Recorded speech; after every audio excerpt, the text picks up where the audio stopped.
आज हम पढ़ेंगे आर्थर होम्स का च्वसन तरंग सिद्धांत, जो हमारे पर्वत निर्माण का सिद्धांत है, जिसने महाद्वीपीय विस्थापन सिद्धांत को आगे बढ़ाते हुए प्लेट विवर्तन सिद्धांत को एक आधार प्रदान किया।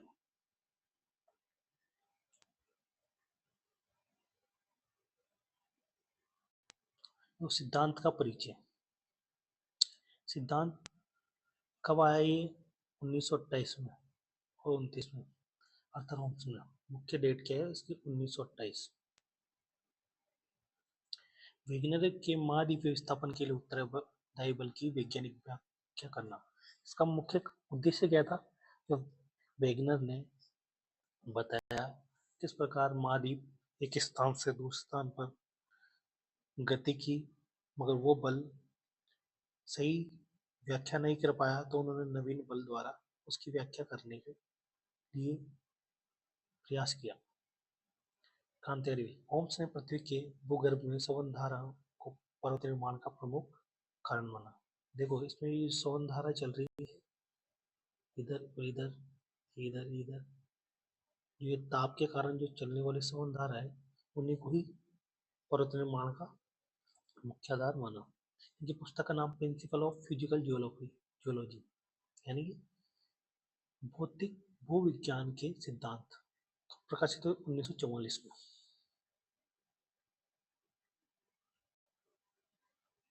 सिद्धांत का वैज्ञानिक आधार। सिद्धांत का वैज्ञानिक आधार क्या था कि उन्होंने दो लेयर बताई पृथ्वी की आंतरिक संरचना, एक तो क्रस्ट और एक अधस्तर। तो इन्होंने क्या बोला कि पृथ्वी की संरचना दो रूपों में है, एक क्रस्ट में, अधस्तर में। जो ऊपरी मंडल है वो शियाल है और निचला मंडल क्या है? अधस्तर सीमा है। ऊर्जा का स्रोत, और जो ये ऊर्जा है इसका स्रोत क्या है? चट्टानों में उपस्थित रेडियो सक्रिय पदार्थ, रेडियो एक्टिव एलिमेंट प्रोसेस। अधस्तर में रेडियो सक्रिय पदार्थ के विघटन से अत्यधिक ताप का संचय होता है, फिर उसके कारण घनत्व में कमी आती है और संवहन तरंगों की उत्पत्ति होती है। क्या हुआ? जैसे ये ऊपर तो गया एक कुकर के ढक्कन की तरह लगी हुई परत है ऊपर।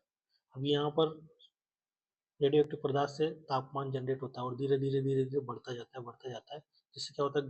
ये मेल्ट होगा, यानी गर्म होकर पिघलने लगेगा, तो इसका क्या होगा? घनत्व तो कम होगा। घनत्व तो कम होगा तो इसमें क्या चलेगा? जैसे पानी गर्म करते तो संवहन तरंगे चलती है, वैसे इसमें संवहन तरंगे चलेगी।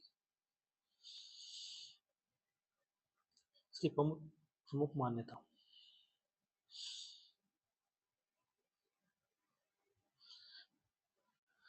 देखो, एक तो ताप संतुलन, ऊपरी सतह में परिचालन और विकिरण के द्वारा ऊष्मा का सतस्य होता है। जैसे देखो, उसमें दो परत बताती है, एक क्रस्ट और एक अधस्तर। तो ऊपर वाली परत का तो क्या है? जैसे भगोनी में कोई ढक्कन नहीं है तो सारी ऊष्मा बाहर निकल जाएगी, और एक कुकर के एक ढक्कन है तो इसकी सारी ऊष्मा बढ़ती जाएगी, बढ़ती जाएगी, बढ़ती जाएगी, प्लस होती जाएगी। ठीक है। भूपटल की मोटाई विषुवत रेखा के निकट भूपटल की मोटाई ध्रुवों की अपेक्षा अधिक होती है।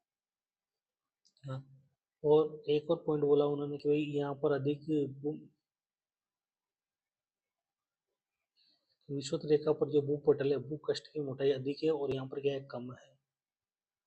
तो ज्यादातर ऊष्मा का संचयन कहाँ होगा? भूमध्य रेखा पर, और निष्कासन कहाँ होगा? ध्रुव पर।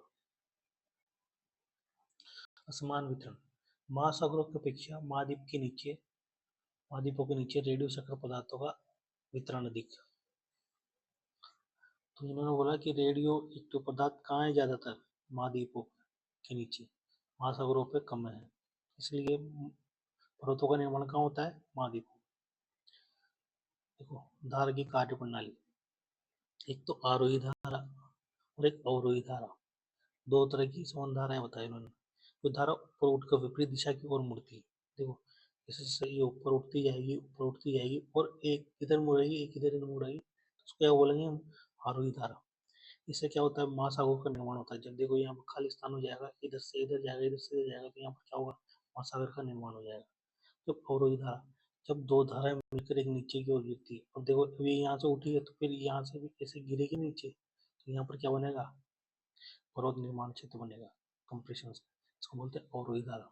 ये क्या है, अवरोही धारा। ये क्या है, आरोही धारा। देखो दोबारा बताता हूँ एक बार डायग्राम, और आरोही अवरोही। देखो एक, ये ऊपर उठना,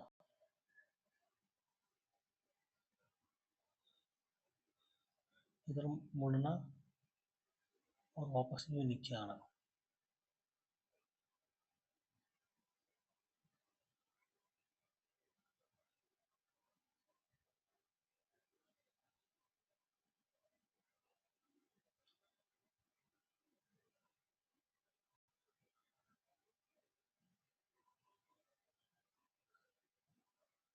तो देखो ये तो है अवरोही धारा अपनी, ये कौन सी है, आरोही धारा, यानी उठने वाली। इसमें तो क्या है, यहाँ सागर का निर्माण होगा। क्या निर्माण होगा, सागर का निर्माण। और यहाँ पर क्या होगा, पर्वत का निर्माण। क्या होगा, पर्वत का निर्माण, पर्वत का निर्माण। ठीक है,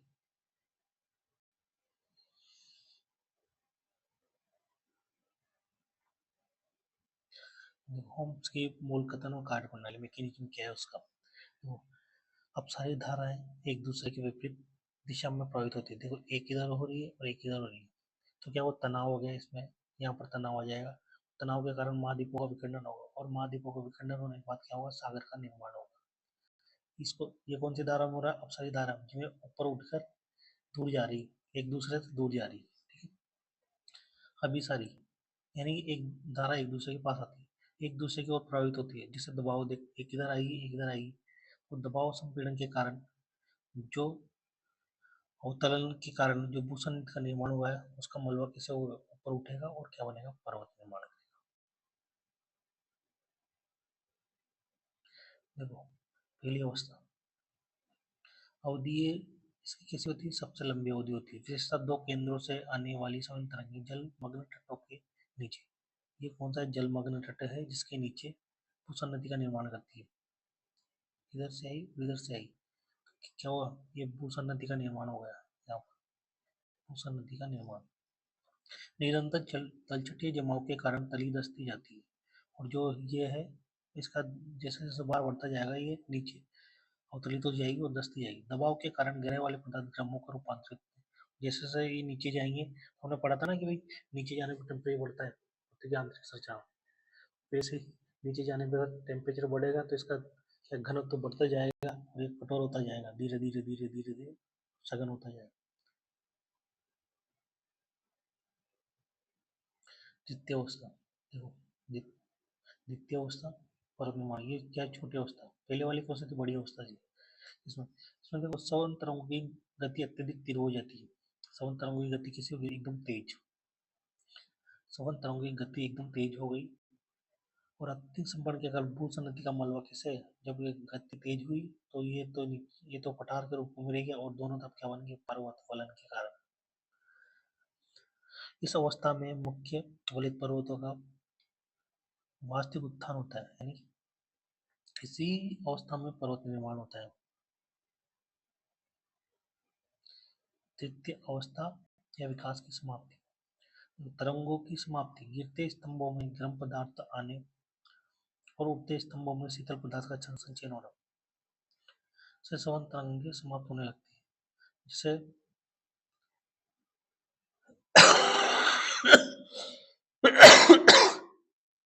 ये है, इसमें शीतलता आने लग जाती है और ये गर्म हो जाता है, यानी कि धीरे धीरे पॉइंट ठंडा होने लगता है।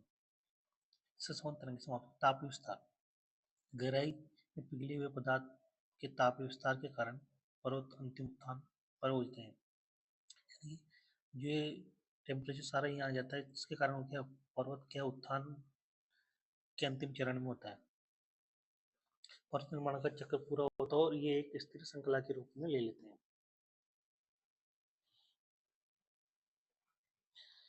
देखो तृतीय अवस्था में क्या है, ऊष्मा का क्षय होता है। पहली अवस्था में ऊष्मा का क्षय, दूसरी धारा का अंत और स्थितिक संतुलन, तीन अवस्था, तृतीय अवस्था के तीन प्रोसेस होते हैं। पहले ऊष्मा का क्षेत्र, फिर धारा का अंत होगा, फिर स्थितिक संतुलन हो जाएगा। स्थायी तौर पर संतुलन होने के लिए अंतर बहिर्जात बल चालू हो जाएगा। तो ऊष्मा का क्षय होते ही पर्वत में विकास धीरे धीरे रुकने लग जाता है। तो पर्वत स्थिर हो जाएगा, बस एक ही, न तो बढ़ेगा, फिर इसमें क्या होगा, घटने लग जाएगा पर्वत तीसरी अवस्था में, स्थितिक संतुलन। यानी अध्यय स्तर से ऊष्मा समाप्त होने लगती है, जिससे धाराएं धीमी पड़ जाती है। पर्वत अब अपने ऊर्ध्वाधर उत्थान को पूरा करते हैं और स्थितिक संतुलन प्राप्त करते हैं, अतः संवहन चक्र रुक जाता है।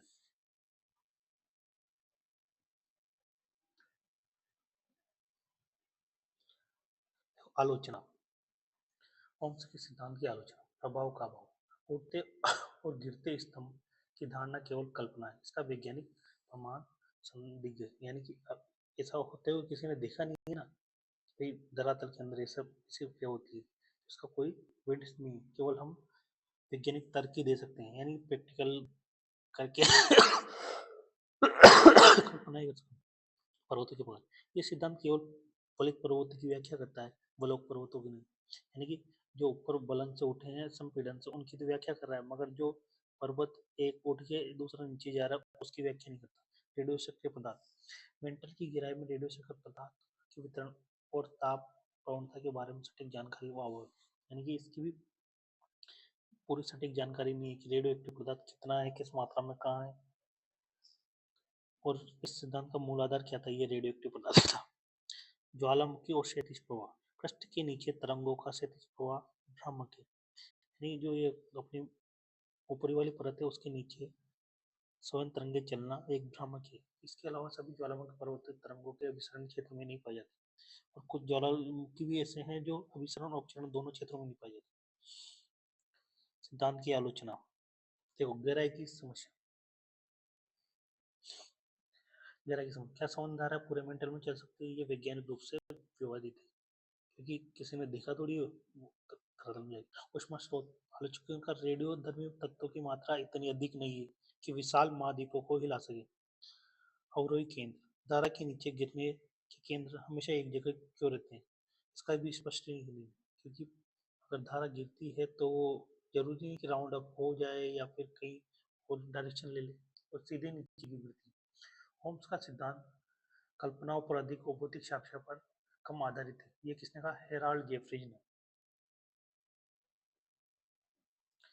वर्तमान में सिद्धांत का संदर्भ, तो वर्तमान में क्या है, भविष्यदर्शी संकल्पना। होम्स अपने समय से दशकों आगे थे, उन्होंने ही आधुनिक प्लेट वर्तनिकी के गुप्त इंजन की पहचान की। यानी कि जो हमारा प्लेट वर्तनिक सिद्धांत है, जिसके लिए जो ऊष्मा चाहिए, ऊर्जा चाहिए गतिशीलता के लिए, उसके बारे में किसने बताया, होम्स ने।